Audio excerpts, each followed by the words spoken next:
بسم اللہ الرحمن الرحیم۔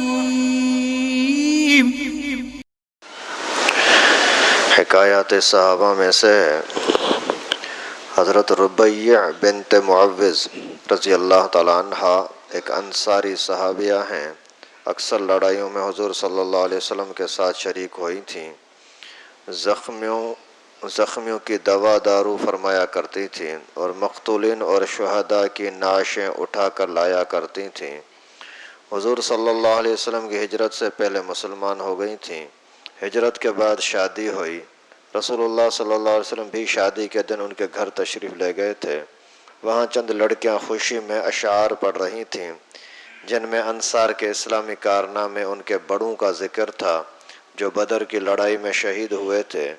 ان میں سے ایک نے یہ مصرع بھی پڑھا، وَفِينَا نَبِيٌّ يَعْلَمُ مَا فِي غَدٍ، ہم میں ایک ایسے نبی ہیں جو آئندہ کی باتوں کو جانتے ہیں۔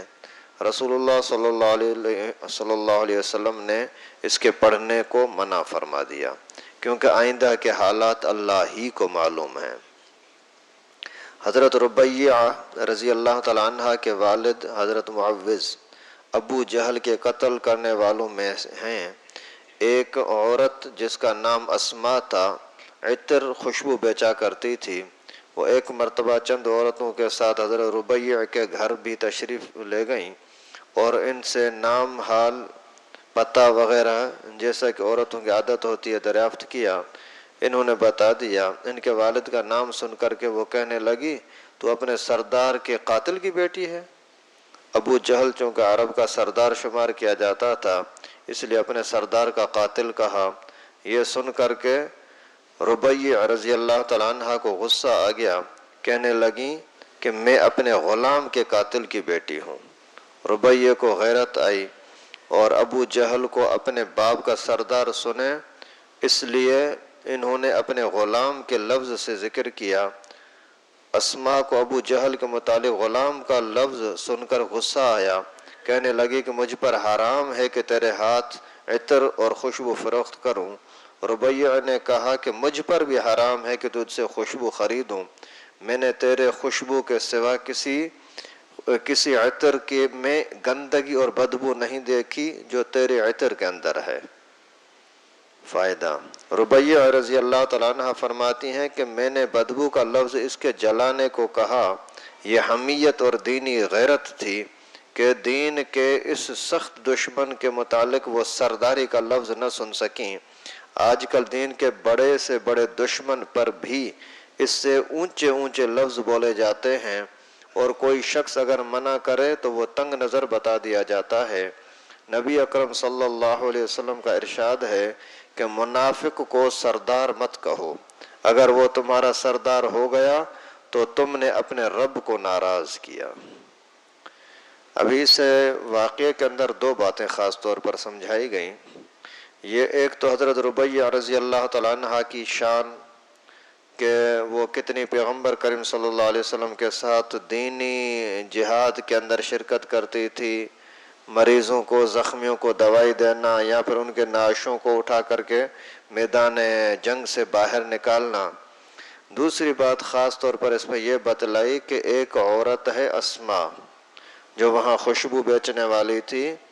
وہ جیسے ہی خوشبو بیچتے حضرت ربیع عورت کا نام ہے، ربیع رضی اللہ تعالیٰ عنہ کے پاس پہنچی تو وہاں حال احوال کرتے کرتے پوچھا کس کی بیٹی ہے تو اس نے بتایا معوذ کی۔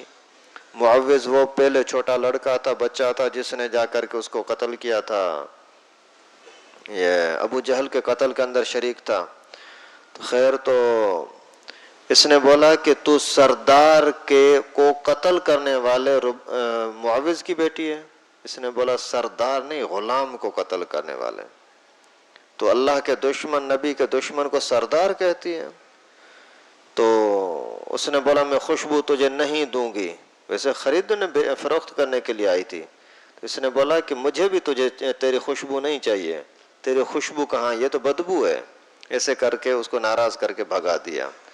تو حضرت شیخ زکریا رحمہ اللہ فرماتے ہیں کہ اس عورت کے اندر اتنا جذبہ تھا کہ اسلام کے دشمن کے لیے سردار کا لفظ برداشت نہ کر سکیں.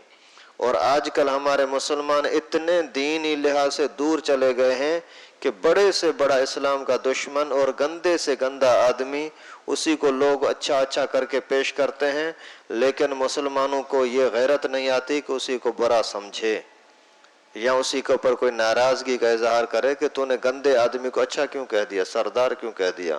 اللہ کے نبی کا فرمان ہے کہ منافق وہ جو ظاہر میں مسلمان کہلانے والا ہو لیکن کام اس کے کافروں والے ہوں، کلمہ پڑھنے والا اس کو منافق کہتے ہیں. ایسا کلمہ پڑھنے والا بندہ جس کے کام اسلام کے دشمنی کے ہوں اس کو سردار نہ کہو. اگر ایسا بندہ سردار ہو گیا تو تمہارا رب ناراض ہو جائے گا. یہ اللہ کے نبی کا فرمان ہے. آپ بھی مہربانی کر کے اپنے حالات پر نظر رکھا کرو، کہیں ایسا تو نہیں ہے کہ کہیں آپ ان دین کے دشمن کو کوئی اچھا سمجھ رہے ہو. اگر اچھا سمجھ رہے ہو سمجھو کہ آپ نے اللہ کو ناراض کر دیا. اللہ تعالیٰ ناراض ہو گئے تو پھر گھر میں سکون کہاں سے آئے گا، اپنی زندگی سے سکون چھن جائے گا. اللہ تعالیٰ ہم سب کو دین کو سمجھنے کی توفیق نصیب فرما. فضائل قرآن میں سے ہے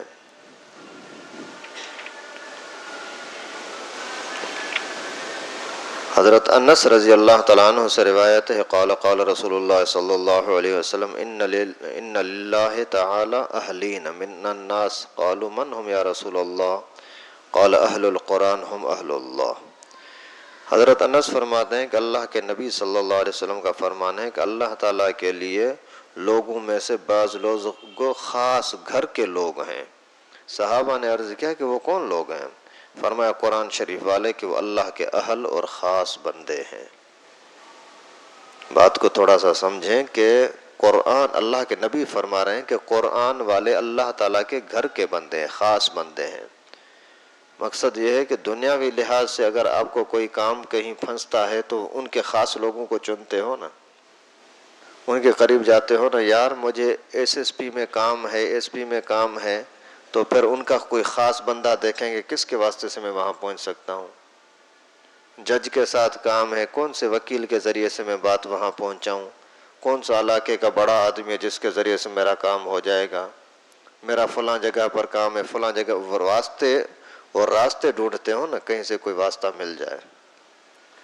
تو اللہ تعالیٰ تک پہنچنے کا راستہ کون سا ہے؟ اللہ کے گھر کے لوگ. اور اللہ کے گھر کے اللہ کے خاص لوگ کون ہیں؟ قرآن والے.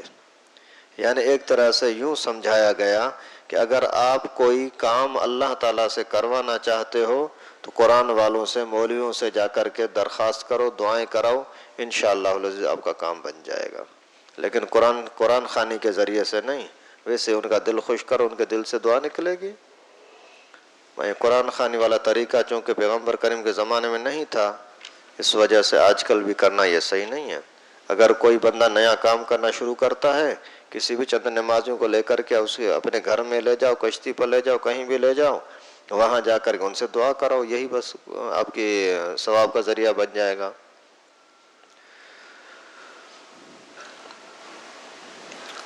فضائل نماز میں سے حضرت سہل بن سعد ساعدی رضی اللہ تعالیٰ عنہ سے روایت ہے، قال رسول اللہ صلی اللہ علیہ وسلم بشر المشائین فی الظلم الی المساجد بالنور التام یوم القیامہ. حضرت سہل فرماتے ہیں کہ اللہ کے نبی صلی اللہ علیہ وسلم کا فرمان ہے، جو لوگ اندھیرے میں مسجدوں میں بکثرت جاتے رہتے ہیں ان کو قیامت کے دن پورے نور کی خوشخبری سنا دے. فائدہ یعنی آج دنیا میں اندھیری رات میں مسجد میں جانے کی قدر اس وقت معلوم ہوگی جب قیامت کا ہولناک منظر سامنے ہوگا اور ہر شخص مصیبت میں گرفتار ہوگا. آج کے اندھیروں کی مشقت کا بدلہ اور اس کی قدر اس وقت ہوگی جب ایک چمکتا ہوا نور اور آفتاب سے کہیں زیادہ روشنی ان کے ساتھ ہوگی. مقصد یہ ہے کہ اگر آج کل آپ مسجد کو آباد کرنے کی کوشش کرتے ہو اندھیری رات، مقصد یہ ہے کہ کوئی دنیا کی لالچ نہیں ہے کہ یہ دیکھے گا وہ دیکھے گا، چھپ چھپا کے کسی کو پتہ ہی نہیں ہے، اور آپ مسجد میں آ گئے، نماز پڑھی، تہجد پڑھی، ذکر کیا اور اللہ کرتے رہے، تو ایسے لوگوں کے لیے دنیا میں اندھیرے میں آیا تو اس کے بدلے میں قیامت کے اندھیرے کے اندر اللہ تعالیٰ اس کو نور عطا کریں گے، روشنی عطا کریں گے۔ اللہ تعالیٰ ہمیں بھی توفیق نصیب فرمائے۔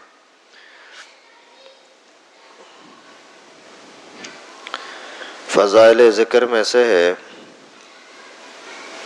حضرت ابو ہریرہ رضی اللہ تعالیٰ عنہ سے روایت ہے، قال رسول اللہ صلی اللہ علیہ وسلم فیما یذکر عن ربہ تبارک و تعالی اذکرنی بعد العصر و بعد الفجر ساعتا اکفک فیما بینہما، کہ رسول اللہ صلی اللہ علیہ وسلم کا فرمان ہے کہ اللہ جل جلالہ کا ارشاد ہے کہ تو صبح کی نماز کے بعد اور عصر کی نماز کے بعد تھوڑی دیر مجھے یاد کر لیا کر، میں درمیانی حصے میں تیری کفایت کروں گا۔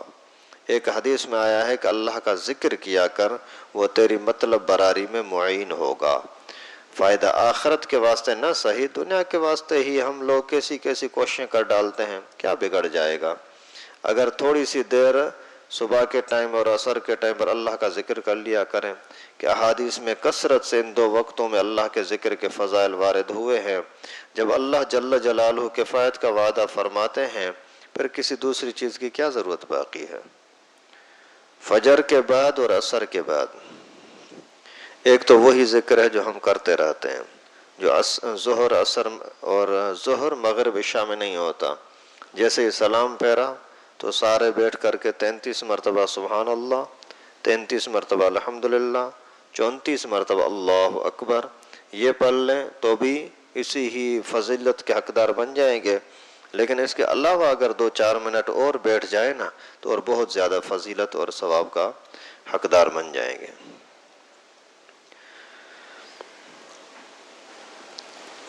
فضائل تبلیغ میں سے ہے حضرت امام غزالی رحمہ اللہ نے اس نوع کی روایت بکثرت ذکر فرمائی ہے۔ اس سے بڑھ کر یہ کہ خود نبی پاک صلی اللہ علیہ وسلم کے لیے حکم ہے وَاصْبِرْ نَفْسَكَ مَعَ الَّذِينَ يَدْعُونَ رَبَّهُمْ بِالْغَدَاةِ وَالْعَشِيِّ يُرِيدُونَ وَجْهَهُ وَلَا تَعْدُ عَيْنَاكَ عَنْهُمْ تُرِيدُ زِينَةَ الْحَيَاةِ الدُّنْيَا وَلَا تُطِعْ مَنْ أَغْفَلْنَا قَلْبَهُ عَنْ ذِكْرِنَا وَاتَّبَعَ هَوَاهُ وَكَانَ أَمْرُهُ فُرُطًا، کہ اللہ تعالیٰ فرماتے ہیں اور آپ اپنے آپ کو ان لوگوں کے ساتھ مقید رکھا کیجئے، ان کے ساتھ ہی بند رکھا کیجئے جو لوگ صبح شام اپنے رب کی عبادت محض فقط اس کی رضا اور خوشی کے لیے کرتے ہیں، اور دنیاوی زندگی کی رونق کے خیال سے آپ کی آنکھیں ان سے ہٹنے نہ پائیں، اور ایسے شخص کا کہنا نہ مانیں جس کے دل کو ہم نے اپنی یاد سے غافل کر رکھا ہے اور وہ اپنی نفسانی خواہش پر چلتا ہے اور اس کا حال حد سے بڑھ گیا۔ مقصد یہ ہے کہ اللہ تعالیٰ خود رسول اللہ صلی اللہ علیہ وسلم کو حکم فرما رہے ہیں کہ آپ ان لوگوں کے ساتھ اپنے آپ کو مقید کر دیں، قید کر دیں جو لوگ اللہ کے ذکر میں لگے ہوئے ہیں۔ کس کو حکم ہو رہا ہے؟ نبی پاک کو۔ کون حکم دے رہا ہے؟ اللہ جل جلالہ۔ یعنی ان صحابہ کے ساتھ، ان شاگردوں کے ساتھ آپ جڑ جائیں جو شاگرد آپ کے اللہ اللہ کر رہے ہیں، ذکر کر رہے ہیں۔ تو یہ ہمارے لیے بھی یقیناً حکم ہو گیا، جو لوگ بھی اللہ اللہ کرنے والے ہیں آپ ان کے ساتھ اپنے آپ کو جوڑ دو، یہ آپ کے لیے بھلائی کا ذریعہ ہے۔ اور دنیاوی رنگینی اور رونق کو دیکھ کر کے آپ ان سے اپنی آنکھیں ہٹا کر کے اس طرف نہ کرو۔ کتنی اہم بات ہے۔ اللہ تعالیٰ قرآن پاک میں حکم دے رہے ہیں کہ آپ ان ذکر والوں سے آنکھیں ہٹا کر کے دوسروں کی طرف کرنا، اس سے بچو۔ یعنی کہیں بھی اللہ والے نظر آ جاتے ہیں تو آپ ان کو باقاعدہ عاشقانہ نظروں سے ان کو گھور گھور کر کے دیکھتے رہیں۔ اور اللہ کے فضل سے آج کل کے زمانے بڑے بڑے بزرگ ہیں جو صبح شام دن رات دین میں لگے ہوئے ہیں نا، ان کے ساتھ جتنا عشق کرو گے، محبت کرو گے، اتنا ہی آپ کے لیے فائدہ ہے۔ اللہ تعالیٰ سے دعا ہے کہ جو کچھ ہم نے پڑھا سنا اپنی بارگاہ میں قبول فرمائے۔ وآخر دعوانا الحمدللہ۔ لائک کرے ہماری ویڈیو کو، سبسکرائب کرے اور ساتھ میں بیل آئیکن کو دبانا نہ بھولے۔